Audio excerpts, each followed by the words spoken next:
AITA for child locking my aunt, and then leaving her at a gas station. My 16F aunt, 33F, lives with my family. She has me drive her around and refuses to sit in the front passenger seat because she wants to act like it's a taxi chauffeur situation, which is shitty of her, but I haven't said anything. The other day we were driving through a restaurant drive-thru and it was packed. The parking lot was full. My aunt got out of the car while we were in the drive-thru and I asked what the fuck she was doing. She told me she was getting claustrophobic and I told her to stay in the car so she doesn't get hit by another car. My reasoning for saying this is she wanted to walk close to the actual road to smoke where traffic's busy. You know, normal road. She ignored me and got out anyway, so when I pulled up to the drive-thru window, I got out and put child lock on the back doors. I did this because my aunt has done this several times before, has almost gotten hit when she does it, and once had her foot run over by a car because she does it. Which, by the way, she blamed on me even though another car ran over her foot. I got our food, my aunt gets back in, we get on the main road, it's a traffic jam. My aunt tries getting out of the car again and finds that she's child locked. She starts screaming and cussing at me, calling me a little motherfucker and screaming at me to let her out. So when we could pull over again, I pulled over, let her out, and told her she could call someone else for a ride home. I left her at a gas station. I got home and my parents asked where my aunt was. I explained what happened. My mom told me I was in the right, and my dad flipped his shit. He told me to go out and pick her back up, and I told him to pick her up himself because I'm done driving her around because she acts like a toddler. He decided it was appropriate to call me a spoiled bitch before leaving to pick her up. AITA for child locking my aunt, and then leaving her at a gas station. Info, the traffic jam I mentioned. One lane stopped, while the one right next to it kept moving. People were actively moving and getting into the lane that wasn't stopped. Also, no, my aunt doesn't have a mental disability. She's just been spoiled by her parents and my dad. And yes, she's my dad's sister. Also, my dad made a deal with me to get the car. I saved up $2,000 as a down payment for the car and he'd make monthly payments of $200 to the guy we bought the car from. Or so he tells me. At this point in time, I've paid more for the car than he has, as I've only had it for 4 months. And yes, I work, or rather worked. I got laid off back when everything shut down. Second edit for info.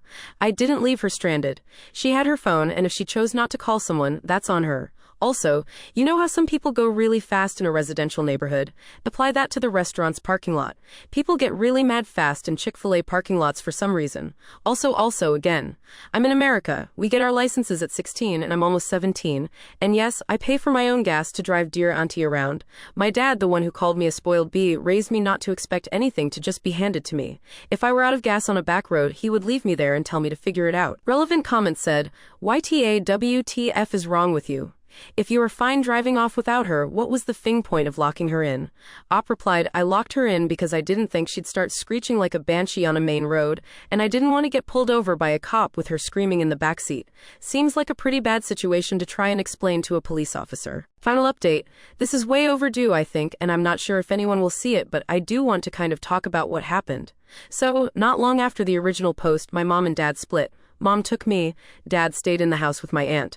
Mom and I moved halfway across the country and we have an apartment now. Mom and Dad are in the process of getting divorced, and it's surprisingly civil. He also put my car in Mom's name, and I have it again. Found out something. My aunt was apparently diagnosed as a narcissist, though I'm not sure if that counts as a mental disorder. More about my aunt and my dad. Looking back, their relationship was really fucking creepy while Mom and I were living there. I don't want to say it was incestual, but it definitely wasn't a normal sibling relationship. Also, and kinda worse, my aunt got caught stalking my mom and I before we moved to where we are now, and she even threatened to kill my mom several times over the phone and through mail. Aunt was doing it pretty frequently a while back, but now she's only doing it semi-frequently.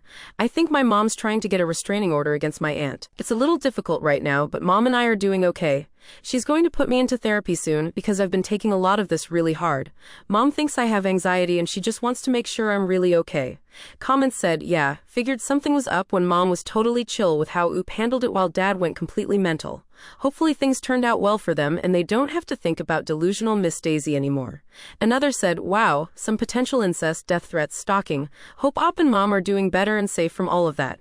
Glad Oop has the car and hopefully then could find a good therapist.